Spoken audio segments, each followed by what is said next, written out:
तो दोस्तों, आज की वीडियो में हम एक्सप्लेन करेंगे एक रोमांटिक ड्रामा मूवी को। इस मूवी को 2017 में रिलीज किया गया था और इस मूवी का नाम है द लिटिल हावर्स। इस मूवी की कहानी में हम 3 नन्स को देखते हैं जो कि एक लड़के के साथ इंटीमेट होना चाहती है। ये लोग उस लड़के के साथ रोमांस करने के लिए क्या क्या करते हैं, यही हमें इस मूवी में देखने को मिलेगा। तो चलिए इस मूवी को शुरू करते हैं। इस मूवी की शुरुआत में हम सिस्टर फर्नांडा को देखते हैं जो कि एक गधे को लेकर चर्च की तरफ जा रही थी।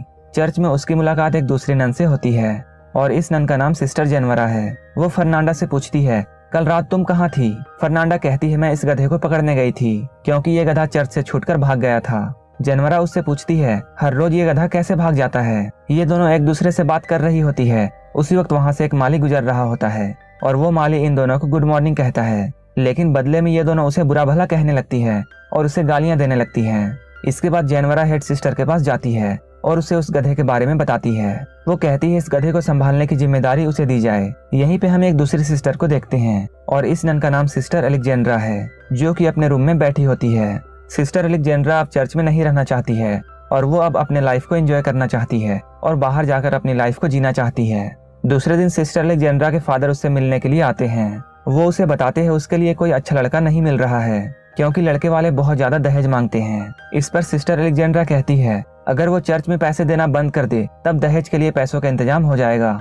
उसके बाद सुनकर उसके फादर इस बात को मानने से मना कर देते हैं। अगले दिन हम तीनों नन्स को एक साथ देखते हैं और ये तीनों अपने बुने हुए कपड़ों को लेकर जा रही होती है। तभी वहाँ फिर से वही माली आ जाता है जिसने इन लोगों को सुबह में गुड मॉर्निंग कहा था।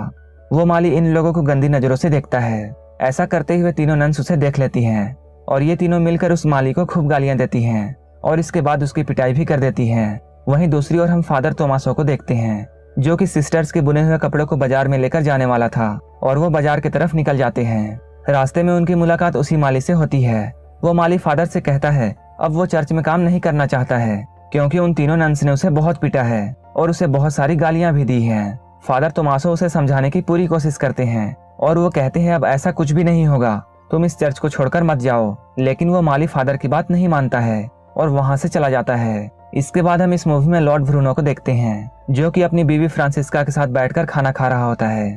वो अपनी बीवी से काफी सारी बातें कर रहा होता है लेकिन उसकी बीवी का ध्यान अपने नौकर पर था और वो नौकर भी अपने मालकिन को देखे जा रहा था। इसके बाद हम रात में इन दोनों को इंटीमेट होते हुए देखते हैं। इंटीमेट होने के बाद ये दोनों आपस में बातें कर रहे होते हैं। उसी वक्त फ्रांसिस्का अपने नौकर से ये बात कहती है उसके हस्बैंड से कुछ भी नहीं हो पाता है। इसके बाद ये दोनों फिर से इंटीमेट होने लगते हैं। तभी कमरे में लॉर्ड ब्रूनो अंदर आता है। कमरे में काफी ज्यादा अंधेरा था। इस बात का फायदा उठाकर वो नौकर वहां से भागने लगता है, लेकिन लॉर्ड ब्रूनो उस आदमी का पीछा करते हुए नौकरों के क्वार्टर तक आ जाता है जहां वो नौकर सोने का बहाना करता है। इसके बाद लॉर्ड ब्रूनो सभी नौकरों के चेस्ट पर हाथ रखता है जिससे कि उसे ये बात पता चल जाता कि कौन सा नौकर अभी दौड़कर यहाँ आया है। मेसेडो की दिल की धड़कन काफी तेज थी लेकिन वहाँ काफी अंधेरा था जिसके वजह से लॉर्ड ब्रूनो उसे पहचान नहीं पाता है। इसीलिए वो उस नौकर का पोनीटेल काट देता है और वो सोचता है सुबह होते ही उसे ये बात पता चल जाएगा कि ये आदमी कौन है। लॉर्ड ब्रूनो के जाते ही मेसेडो उठता है और वो अपने सारे साथियों की पोनीटेल काट देता है। सुबह जब लॉर्ड ब्रूनो उस नौकर को पहचानने के लिए आता है और वो इस तरह से मेसेडो को नहीं पहचान पाता है। अगली सुबह फिर से फ्रांसिस्का मेसेडो के पास आती है और वो उसके साथ फिर से इंटीमेट होना चाहती थी। फ्रांसिस्का उसके साथ खुले में ही जबरदस्ती करने लगती है। फ्रांसिस्का और मेसेडो को ऐसा करते हुए लॉर्ड ब्रूनो देख लेता है और वो अपने सैनिकों को ये ऑर्डर देता है वो मेसेडो को पकड़कर यहाँ लाए। इसके बाद मेसेडो अपनी जान बचाने के लिए जंगल की तरफ भागने लगता है। जंगल में भागते हुए मेसेडो फादर को देखता है जो कि अभी नशे के हालत में होते हैं और उनकी गाड़ी नदी में पलट चुकी थी और उसके सारे कपड़े नदी में बह रहे थे। मेसेडो ये सब देखकर फादर की मदद करता है। फादर ये सब देखकर मेसेडो से बहुत खुश होते हैं और उसे अपने साथ चर्च में आने के लिए कहते हैं। जाते हुए फादर मेसेडो से ये कहते हैं, तुम वहाँ पहुंचकर गूंगे और बहरे होने का नाटक करना, नहीं तो वहाँ की सिस्टर्स तुम्हें बहुत मारेंगी। अगले दिन ये दोनों चर्च पहुंचते हैं। वहाँ पहुंचकर फादर मेसेडो की मुलाकात सिस्टर मारिया से करवाता है। सिस्टर मारिया पहले तो मेसेडो को वहाँ रखने से मना करती है लेकिन फादर के कहने पर बाद में वो उसे माली की जॉब दे देती है। अगले दिन मेसेडो अपना माली का काम कर रहा होता है। तभी वहाँ पर सिस्टर फर्नांडा आ जाती है और वो मेसेडो को हथियार दिखाकर उससे पूछताछ करने लगती है। अभी इन नन्स को मेसेडो के बारे में कुछ भी पता नहीं है। तभी वहाँ पर सिस्टर मारिया आती है और वो इन लोगों को बताती है ये हमारा नया माली है और इसका नाम मेसेडो है और ये गूंगा और बहरा है। उसी रात फर्नांडा की एक दोस्त मार्था उससे मिलने के लिए आती है। इसके बाद ये दोनों मिलकर अलेक्जेंड्रा के कमरे में जाते हैं और इसके बाद ये लोग मिलकर शराब पीने लगते हैं। कुछ देर बाद सिस्टर जेनवरा भी वहाँ आती है और इन लोगों को ज्वाइन करती है। शराब पीते हुए ये लोग आपस में एडल्ट बातें करना शुरू कर देते हैं, जहां मार्था उन्हें इंटीमेट होने के बारे में काफी कुछ बताती है। मार्था की बातों को सुनकर ये लोग काफी एंजॉय कर रहे होते हैं। ये लोग पूरे नशे में आ चुके थे। इसके बाद जेनवरा और फर्नांडा एक दूसरे से रोमांस करने लगते हैं। अगली सुबह हम मैसेडो को देखते हैं, जो कि जमीन की खुदाई कर रहा होता है। तभी वहाँ पर सिस्टर अलेक्जेंड्रा आती है। कुछ देर मैसेडो के साथ वो बातें करती हैं और बात करते हुए उसे काफी अच्छा लगता है और धीरे धीरे वो मैसेडो को सेड्यूस करने लगती है और वो उसके साथ रोमांस करना शुरू कर देती है। ये दोनों एक दूसरे के साथ काफी एंजॉय कर रहे होते हैं। तभी चर्च की घंटी बजती है और अलेक्जेंड्रा वहाँ से चली जाती है। वहीं दूसरी ओर जेनवरा और फर्नांडा कपड़ों को धो रही होती हैं। तभी अलेक्जेंड्रा वहाँ पर आती है। ये तीनों आपस में बीते हुए रात के बारे में बातें कर रही होती हैं। ये लोग कहते हैं रात में काफी ज्यादा मजा आया था। फर्नांडा अलेक्जेंड्रा से ये पूछती है, तुम्हारे कपड़े इतने ज्यादा गंदे कैसे हैं? अलेक्जेंड्रा कहती है वो मैसेडो के गड्ढे खोदने में मदद कर रही थी। ये सुनकर जेनवरा और फर्नांडा को यकीन नहीं होता है, क्योंकि पहले अलेक्जेंड्रा कोई भी काम नहीं करती थी। एक दिन जेनवरा फर्नांडा और उसकी दोस्त मार्था को जंगल की तरफ जाते हुए देखती है। इसके बाद वो छुपते हुए इन लोगों का पीछा करने लगती है। कुछ देर के बाद वो देखती है ये लोग जंगल में बेलाडोना बना रही होती है। बेलाडोना पत्तों से बनाया जाता था और वो एक ऐसा लिक्विड था जिसे यूज करके मर्दों को अट्रैक्ट किया जा सकता था। मार्था फर्नांडा की आंख में बेलाडोना की 2 बूंदें डाल देती है और उसके उंगली में एक कट लगाकर उसका खून पीने लगती है। ये सब होते हुए जेनवरा देख रही होती है। इसके बाद फर्नांडा और मार्था दोनों मैसेडो के कमरे में जाती है। ये दोनों मैसेडो को सेड्यूस करने की कोशिश करती हैं। धीरे धीरे मैसेडो भी इन लोगों की जाल में फंस जाता है। इसके बाद ये तीनों इंटीमेट होते हैं। अपने काम को खत्म करने के बाद ये दोनों मैसेडो के कमरे से चली जाती हैं। अगले सुबह हम बिशप को देखते हैं, जो कि इस चर्च में कुछ दिनों के लिए आए हैं। फादर तोमासो और सिस्टर मारिया उन्हें चर्च में घुमाते हैं। वहीं दूसरी ओर मैसेडो अलेक्जेंड्रा के कमरे में जाता है और मैसेडो उसके साथ भी इंटीमेट होने लगता है। लेकिन इन दोनों का काम चल ही रहा होता है। उसी वक्त वहाँ एक बूढ़ी नन आ जाती है। जब ये दोनों उस बूढ़ी नन को देखते हैं तब ये लोग घबरा जाते हैं। अलेक्जेंड्रा अपने कपड़े ठीक करके उस बूढ़ी नन की मदद करने लगती है। वहीं मैसेडो एक बेड के नीचे छुप जाता है। वो बूढ़ी नन बहरी होती है, इसलिए वो इन दोनों की हरकतों को नहीं जान पाती है। मैसेडो बेड के नीचे से निकलकर खिड़की से भागने की सोचता है, लेकिन तभी उस कमरे में बिशप और सिस्टर मारिया आ जाते हैं। मैसेडो ये देखकर फिर से पलंग के नीचे छुप जाता है। इन लोगों के जाने के बाद वो वहाँ से निकलता है। वहीं दूसरी ओर हम जेनवरा को देखते हैं। अब वो भी बेलाडोना बनाने लगती है, लेकिन वो उसे अपनी आंखों में डालने के बजाय पी लेती है, जिसकी वजह से उसे चक्कर आने लगते हैं। इसके बाद वो अपने हाथ पर एक कट लगाती है और उससे निकले हुए खून को अपने गाल पर लगा लेती है। इधर अलेक्जेंड्रा मैसेडो के कमरे में जाती है और वो उससे पूछती है उसने झूठ क्यों बोला कि वो गूंगा और बहरा है। इन दोनों की बातें चल ही रही होती है, तभी वहाँ पर जेनवरा आ जाती है। इसके बाद अलेक्जेंड्रा भागकर एक कोने में छुप जाती है।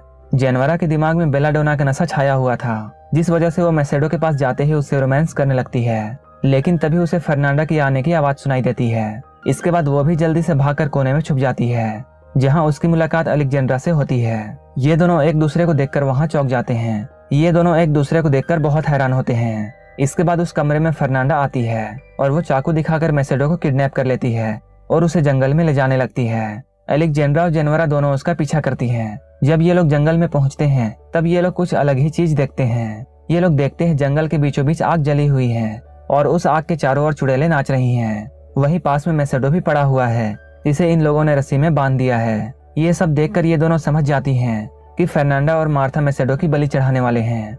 मार्था मैसेडो को मारने वाली होती है, तभी वहाँ पर जेनवरा पहुंच जाती है और वो सभी चुड़ैलों को मारने लगती है। मार्था जेनवरा को रोकने की कोशिश करती है, लेकिन जेनवरा एक डंडे से मार्था पर वार करती है, जिससे मार्था बेहोश हो जाती है। इसके बाद अलेक्जेंड्रा भी वहाँ आ जाती है और वो मैसेडो को फर्नांडो से बचाती है। उसी वक्त मैसेडो भी इन लोगों को अपनी सच्चाई बताता है। वो कहता है वो गूंगा और बहरा नहीं है। चुड़ैलों को मारते हुए जेनवरा खून में लथपथ हो चुकी थी।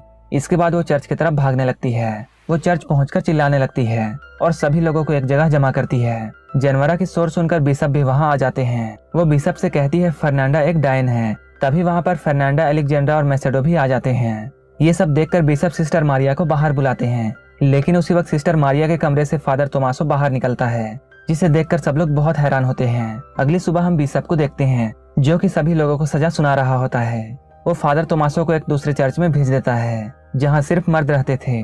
मैसेडो को फिर से लॉर्ड ब्रूनो के पास भेज दिया जाता है, जहाँ लॉर्ड ब्रूनो उसे जेल में बंद कर देता है। इसके बाद हम इन तीनों सिस्टर्स को देखते हैं, जो कि आपस में एक दूसरे से माफी मांगती हैं।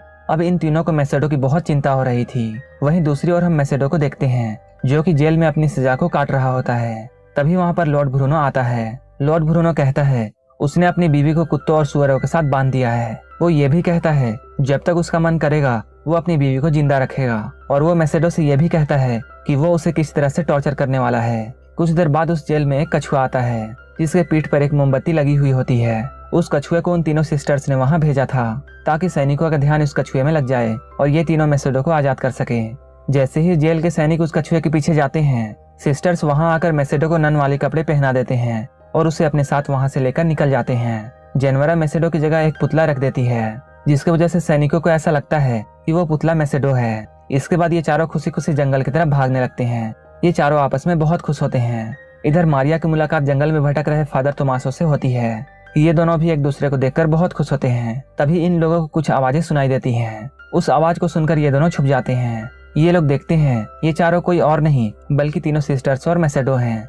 उन चारों के यहाँ से चले जाने के बाद ये दोनों एक दूसरे को देखकर मुस्कुराते हैं और यहीं पर ये मूवी खत्म हो जाती है। अगर आपको ये मूवी अच्छी लगी हो तो एक लाइक जरूर कर देना और ऐसे ही वीडियोस के लिए मेरे चैनल को जरूर सब्सक्राइब कर लेना। तो मिलते हैं हमारे नेक्स्ट वीडियो में।